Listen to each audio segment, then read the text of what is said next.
안녕하세요, 구독자 여러분. 이번 시간에는 남성 갱년기에 대해 공부하도록 하겠습니다. 저는 전북이대 비뇨의학과 신유섭입니다. 반갑습니다. 남성 호르몬은 중년 이후 남성에서 해마다 0.4에서 2%씩 감소하게 되는데 일정 수준 이상으로 남성 호르몬 수치가 떨어지고 이와 관련된 증상들이 나타나게 되면 남성 갱년기 혹은 남성 갱년기 증후군이라 합니다. 비록 여성에서 발생하는 폐경기처럼 급격한 호르몬의 변화가 생기지는 않으나 성기능 저하, 인지기능 저하, 근육량 감소, 우울감 등과 같은 특징적인 증상을 생기게 합니다. 남성 갱년기는 평균 수명의 증가에 따라 유병률이 증가하고 있기 때문에 이에 대한 연구도 활발히 진행되고 있습니다. 남성 호르몬 중 가장 대표적인 호르몬은 테스토스테론입니다. 테스토스테론은 박동성으로 분비됩니다. 이른 아침에 가장 많이 생성되며 이른 저녁에 낮아지게 됩니다. 그러나 이러한 일중 변화는 나이가 들게 되면 줄어들게 됩니다. 테스토스테론의 분비는 시상하부, 뇌 하수체, 생식선 추를 통해서 조절되며 체내에 순환되는 테스토스테론은 대부분 단백질에 결합되어 있습니다. 성호르몬 결합 글로불린의 약 60%, 알부민의 약 38%가 결합되고 나머지 2%만이 유리형 테스토스테론으로 존재합니다. 알부민과 결합한 테스토스테론과 유리형 테스토스테론을 함께 생체 이용 가능 테스토스테론이라고 하며 이들이 실제로 생리적 역할을 수행하고 있습니다.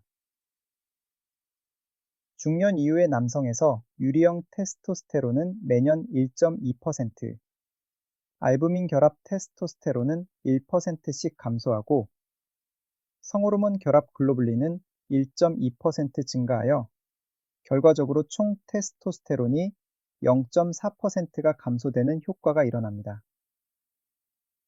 남성 호르몬은 출생 전 성분화와 출생 후 2차 성징의 발현, 성기능의 발달과 유지에 전신적으로는 근골격계, 지질대사, 조혈기능, 면역기능, 인지기능과 정서 등에 영향을 미칩니다.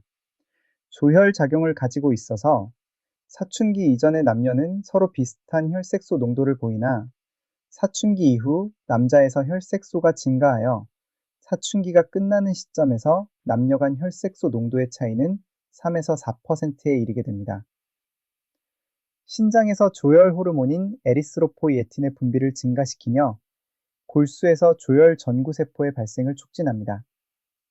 전립선 성장과 발달에도 필수적인 호르몬입니다. 특히 최근에는 남성 호르몬 부족이 비만, 인슐린 저항, 이상지질혈증, 고혈압 등으로 구성되는 대사증후군의 발생 혹은 악화와 관련이 있다는 연구도 많이 발표되고 있습니다. 남성 갱년기의 질환 정의는 남성에서 연령이 증가하면서 경험하게 되는 전형적인 증상들과 혈청 테스토스테론 결핍을 동반하는 임상적, 생화학적 증후군이라 할 수 있습니다. 이 표에서 보시는 바와 같이 남성 갱년기는 지난 20여 년간 주요 학회에서 꾸준히 진단과 치료에 대한 가이드라인을 발표해 오고 있습니다. 오늘 이 강의 자료도 이러한 가이드라인의 내용에 기초한 것입니다. 먼저 명칭에 대해 잠시 말씀드리고자 합니다. 영문 진단명으로는 과거에는 파셜 안드로겐 디피션시 인 에이징 메일, 줄여서 파담, 그리고 안드로겐 디클라인 인 에이징 메일, 줄여서 아담, 이란 용어가 국제학회에서 사용되어 오다가 지금은 후기 발현 성선기능 저하증이라는 의미로 레이톤 샤오 하이포고나디즘, 줄여서 로오라는 용어가 많이 사용되고 있으며 테스토스테론 디피션스 신드롬, 줄여서 TDS라는 용어도 함께 사용되고 있다. 나이가 들면서 테스토스테론이 감소하게 되는 이유는 다음과 같습니다. 테스토스테론을 생성하는 고환 간질 내의 라이디 세포의 기능 감소, 뇌하수체에서 분비되는 LH 호르몬으로부터의 자극 감소, 테스토스테론 수용체의 기능 저하, 성호르몬 결합 글로불린이 증가되어 실제 활동하는 생체 이용가는 테스토스테론의 감소 등이 그 원인으로 알려져 있습니다. 증상에 대해 말씀드리기 전에 먼저 테스토스테론 저하 정도에 따른 성기능의 변화를 잠시 언급드리고자 합니다. 보시는 슬라이드에서처럼 적절한 성기능이 유지되기 위해서는 최소한 2나노그램/밀리리터 이상은 되어야 함을 알 수 있습니다. 그리고 2에서 4나노그램/밀리리터 사이에서는 개인적인 건강 상태에 따라 성기능 증상의 발현에 개인적인 차이가 있습니다. 남성 갱년기의 증상은 원발성 혹은 2차성 생식선 저하증이 있는 남성에서 나타날 수 있는 신체, 정신적 증상과 유사합니다. 그러나 남성 갱년기에서 관찰되는 증상은 전형적인 성성 저하증보다 증상의 정도가 뚜렷하지 않으며 다른 원인이나 노화에 의해서도 나타날 수 있는 비특이적 증상과 구분이 어려운 경우가 많습니다. 가장 대표적인 7가지의 증상은 슬라이드에서 보시는 것과 같이 성기능 변화, 정신심리적 변화, 수면장애, 근골접계 기능 감소, 내장 지방 증가, 체모, 피부와 같은 외모의 변화 등입니다. 가장 대표적인 증상은 성기능의 변화입니다. 야간 발기의 빈도와 성욕이 감소합니다. 발기가 되더라도 강직도가 약하고 발기 지속 시간이 짧아지며 사정할 때 오르가즘이 감소하고 사정액의 양이 줄어들거나 사정에 이르지 못하고 발기가 소실되는 경우도 나타납니다.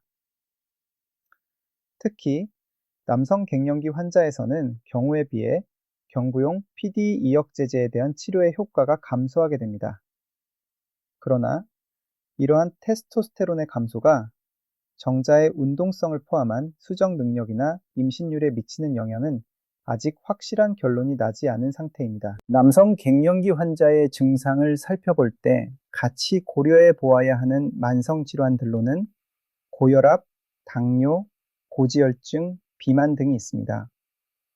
이들은 대사증후군의 구성 요소일 뿐만 아니라 남성 호르몬 및 성기능 과도 연관이 있으므로 남성 갱년기의 진단 및 치료에 보조적인 역할을 하는 인자입니다. 남성 갱년기를 진단하기 위해서는 남성 갱년기의 정의에 맞추어 혈청 테스토스테론의 저하와 이에 따른 임상 증상을 확인해야 합니다. 테스토스테론치의 측정을 위한 혈액은 오전에 채취하는 것이 좋습니다. 그러나 외래 진료 환경에서는 오후에 오신 환자를 굳이 오전에 다시 오도록 할 필요까지는 없다고 저는 생각합니다. 나이가 들면서 테스토스테론 분비의 일중 변화의 폭이 줄어들기 때문입니다. 총 테스토스테론이 346나노그램/데시리터 이상이라면 정상으로 간주하고 치료가 필요하지 않습니다. 그러나 231 미만이라면 치료가 필요한 남성 갱년기로 진단이 됩니다. 만약 그 사이이면서 관련 증상이 있다면 환자의 상태와 의료진의 판단에 따라 호르몬 치료를 해볼 수 있습니다. 이 표는 국제적인 가이드라인에서 제안하는 진단에 필요한 혈액 수치를 정리한 표이오니 참조하시기 바랍니다.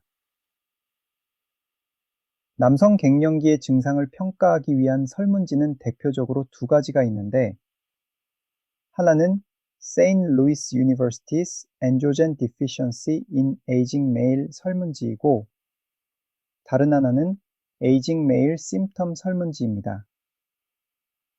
그러나 두 설문지 모두 민감도는 높고 특이도는 낮아서 진단적 가치는 높지 않아서 현재 가이드라인에서는 추천되지 않고 있습니다. 앞서 말씀드린 진단의 기본 원칙에 따라 혈액 검사에서 테스토스테론 저하가 확인되고 남성 갱년기 증상을 가진 환자라면 테스토스테론 보충요법을 시행할 수 있습니다.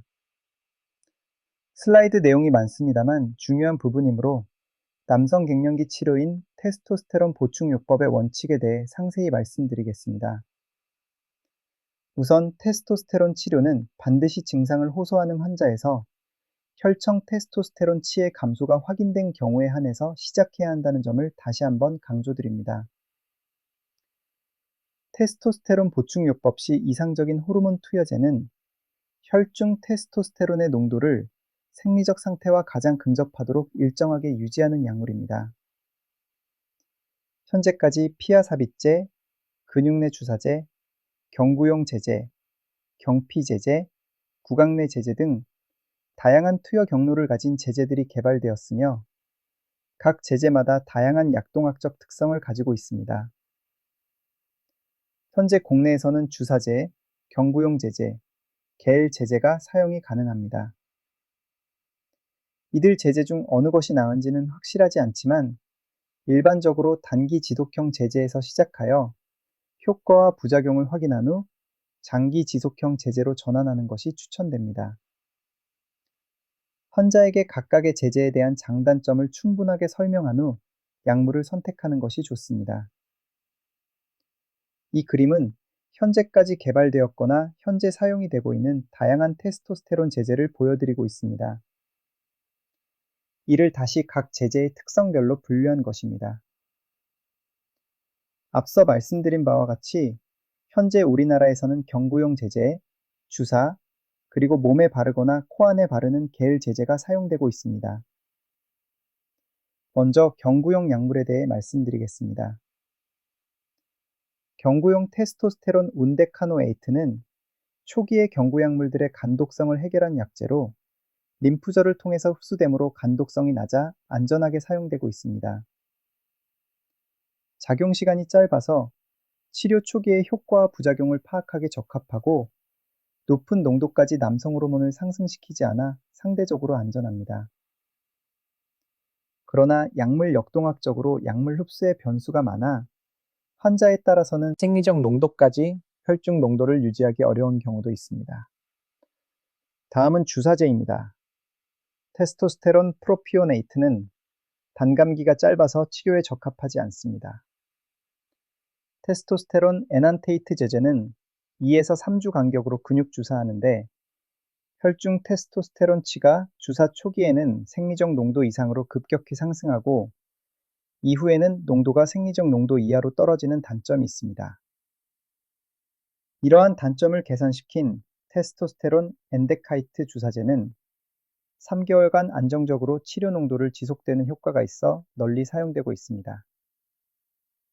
경피용 제제는 피부를 통하여 투여하는 방법입니다.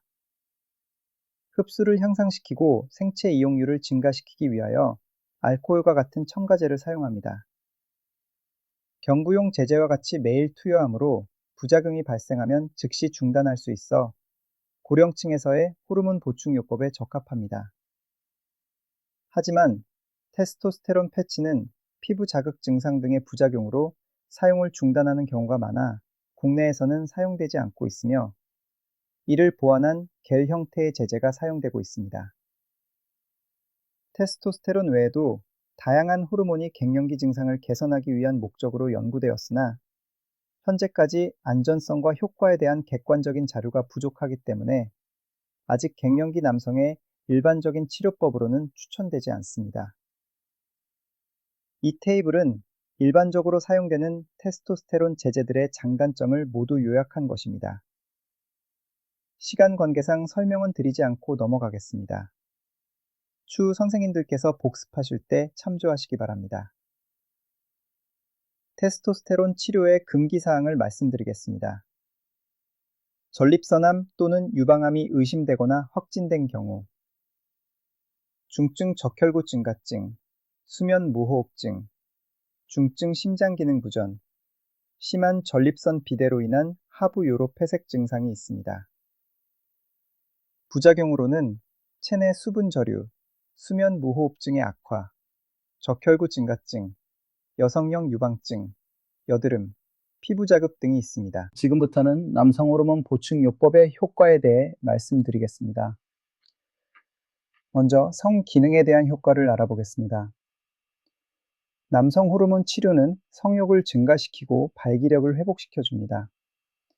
특히 혈중 테스토스테론치 저하를 동반한 발기부전 환자는 남성 호르몬 보충요법의 우선적인 대상이며 PDO 5 억제제 단독요법으로 반응이 없었던 환자라면 테스토스테론과의 병합요법으로 PDO 억제제에 반응을 보일 수 있습니다. 골다공증, 골절은 생식선 기능 저하증을 가진 젊은 남성과 남성 호르몬이 저하된 노인에서 높은 유경률을 보입니다. 남성 호르몬 보충요법은 모든 연령의 생식선 저하증 남성에서 뼈의 무기질 밀도를 증가시킵니다. 생식선 저하증을 가진 남성에서는 2년마다 골밀도에 대한 평가가 필요하며 골다공증이 의심되는 남성에서는 혈중 테스토스테론 측정이 진단에 도움이 됩니다. 남성 호르몬을 보충하면 전체 지방의 양의 감소 없이 체지방이 감소하고 제지방 체중이 증가합니다. 이러한 체성분 구성의 변화로 2차적으로 근력 증가와 근육 기능의 증가, 그리고 심혈관 기능의 향상을 가져올 수 있습니다. 테스토스테론과 심혈관계 질환의 연관성에 대해서는 아직 논란이 있습니다. 그러나 대부분의 역학조사에서 남성에서 정상적인 혈중 테스토스테론 수치는 심혈관계 질환의 위험성을 낮출 수 있다고 보고되어 있습니다. 일반적으로 남성 호르몬 치료에 따른 심혈관에 대한 영향은 노인에서 혈중 콜레스테롤 및 저밀도 콜레스테롤이 감소하고 체지방 비율이 감소하므로 심혈관계 질환의 위험도를 감소시키는 효과를 기대할 수 있습니다. 끝으로 남성 갱년기의 극복 방안을 말씀드리면서 저의 강의를 마무리하고자 합니다. 남성 갱년기 증후군에 동반되는 증상들은 일반적인 노화의 증상들과 크게 구분되지 않는 경우가 많고 해당 연령대에서 흔히 발견될 수 있는 다양한 질환들을 동반하는 경우가 흔합니다. 또한 이러한 증상 및 질환들은 약물 치료 외에도 식이 조절, 운동, 스트레스 감소 등의 생활 습관 교정으로도 개선이 가능합니다. 이러한 치료들을 통하여 남성 갱년기 증후군 환자의 각종 증상과 동반된 질환에 대한 치료 효과를 기대할 수 있을 뿐 아니라 삶의 질의 개선도 기대할 수 있습니다. 따라서 생활 습관 교정과 같은 비약물적 치료가 남성 호르몬 보충요법을 보조할 수 있는 선택적인 치료가 아니라 남성 호르몬 보충요법과 더불어 필수적인 치료로 여겨져야 할 것입니다. 경청해 주셔서 감사드립니다.